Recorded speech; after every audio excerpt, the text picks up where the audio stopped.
Ano feeling niya na ultrasound ka dad? Sa ultrasound? Ang layo naman ang in-ultrasound sa gawa kwento kay Nis.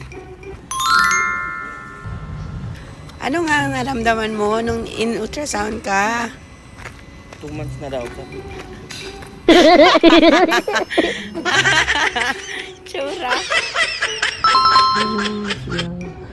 Iba yung insurance.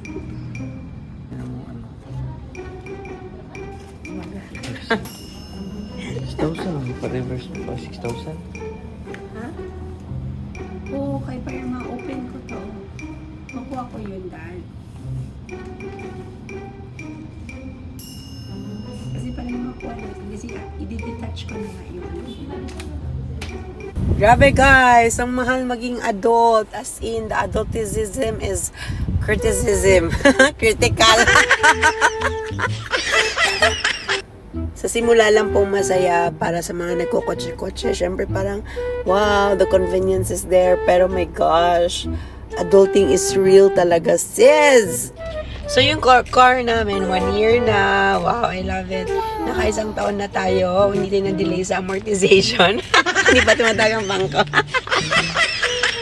So ako guys, na-realize ko na anong tawag dito, parang kapag may pera ang pumapasok, diretsong bahay at saka sasakyan, yun talaga yung lagi kong, parang lump of that money goes to that.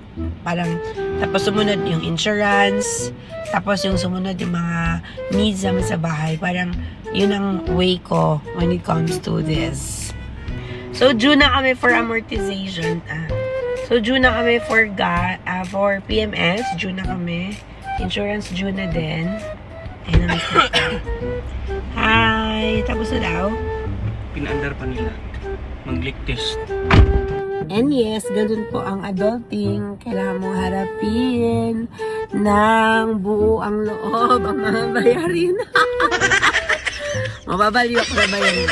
Pero, it teaches you also things such as mas maningkamot, tapos aralin ba na yung flow ng pera, para kahit papano, kahit maraming gastusin, maraming babayarin, ay pwede pa rin makapag-save. Oo.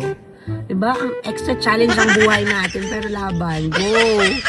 Hi guys! So, TTC update tayo. So, nagpa-ultrasound ng sister kanina at may findings yung ultrasound.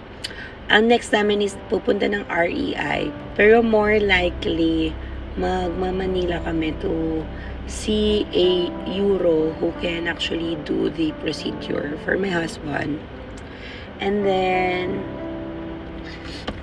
we're gonna see our options in the next few weeks, I guess.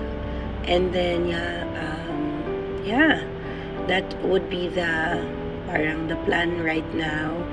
And we're gonna update you lang po sa magiging journey natin. But I'm lost for words. Ang dami kasi nangyari. Anyway, maliban din doon, marami din kami mga inerrands, no? Adulting is so difficult. When I was way younger, I thought like, when you finish school, that's it. Now that I actually finished school, I have work. And then I realized that's not yet it. Alam mo yun, yung parang there's just so many things that can still go on in one person's life. And sometimes the challenges does not stop there. It's like extra challenge. Alam mo yun? Anyway, I'm still very, very grateful, no, sa providence talaga, sa breakthrough, sa mga blessings, and that sana maging maayos yung journey naming mag-asawa. Yun lang.